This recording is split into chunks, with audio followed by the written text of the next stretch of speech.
ધારી શહેરમાં વહીવટીતંત્ર દ્વારા રિસોર્ટ સહિત રેસ્ટોરન્ટ અને ચાની હોટલની દુકાનને સીલ કરતા ફફડાટ ફેલાયો। કલેક્ટર શ્રીની સૂચના અન્વયે મામલતદાર સહિત ટીમ દ્વારા કાર્યવાહી કરવામાં આવી। તાજેતરમાં રાજકોટ શહેરમાં અગ્નિકાંડને લઈ વહીવટીતંત્ર તમામ વિભાગને સાથે રાખી ઠેર ઠેર કાર્યવાહી હાથ ધરેલ છે।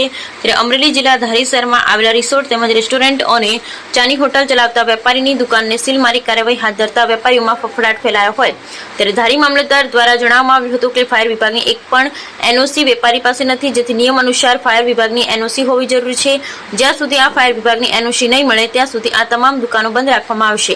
ત્યારે આ કામગીરી દરમિયાન કોઈ અનિચ્છનીય બનાવ ન બને તેને ધ્યાને રાખી ધારી પોલીસ સ્ટેશનના પીઆઈ સહિત પોલીસ સ્ટાફ દ્વારા બંદોબસ્ત રાખવામાં આવ્યો। Bureau report Ashok Manvar, Amreli. ગઈકાલે માન્ય કલેક્ટર સાહેબ અજય દહિયા સાહેબ તેમજ પ્રાંત અધિકારી શ્રી જાડેજા સાહેબના માર્ગદર્શન નીચે અમારી મામલતદાર ઓફિસની ટીમ ગઈકાલે સાંજથી અમે ધારી તાલુકાના વિવિધ રિસોર્ટ રેસ્ટોરન્ટ ધારકો કે જે કોઈ પણ લોકો પરમિશન વગર ચલાવી રહ્યા છે એમની સામે કાર્યવાહી કરવાની સૂચના મળેલ હતી। જે અનુસંધાને ગઈકાલે અમે 7 થી 8 જેટલા રિસોર્ટ તેમજ રેસ્ટોરન્ટો સીલ કરેલા છે અને આજે પણ એ કાર્યવાહી ચાલુમાં છે।